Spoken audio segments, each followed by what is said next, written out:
One drop of blood. $1 billion deception. It was supposed to change medicine forever. Instead, it became one of the biggest corporate lies in history.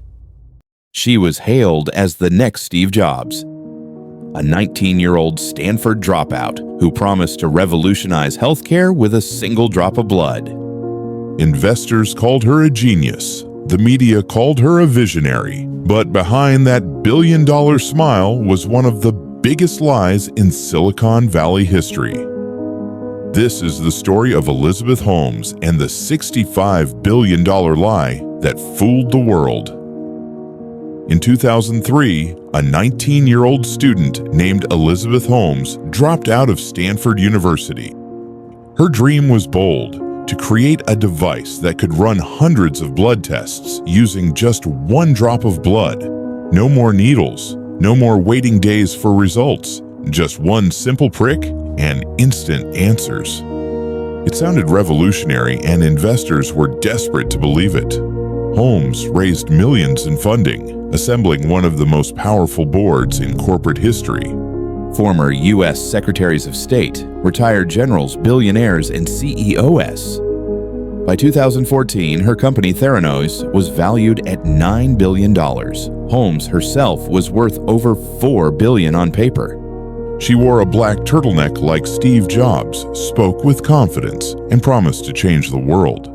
But behind the curtains, the miracle she sold didn't exist. Theranos' core device, called the Edison, was supposed to perform hundreds of blood tests using a few drops. In reality, it could barely perform one. Inside the labs, chaos ruled. Tests gave wildly inaccurate results. Patients received false diagnoses, but no one outside the company knew.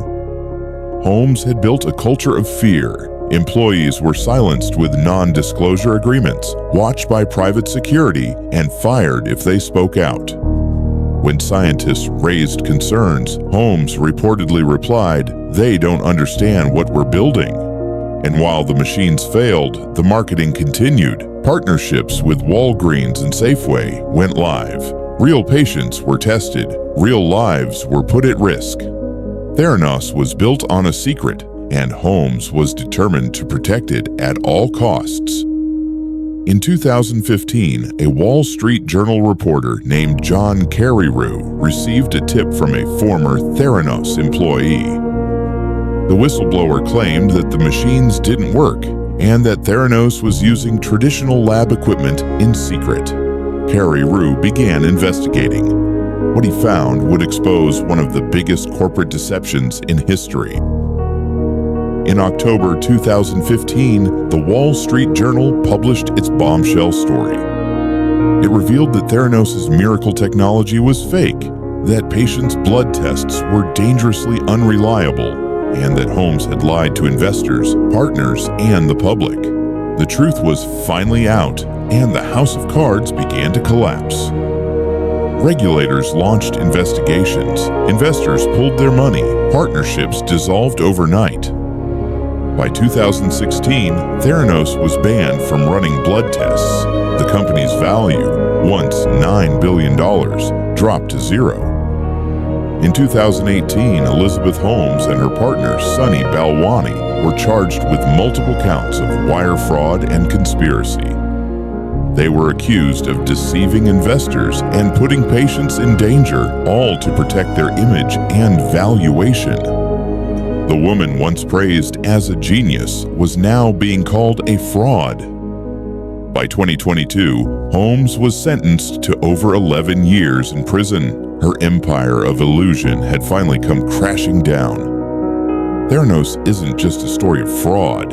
It's a lesson about ambition without accountability and belief without proof.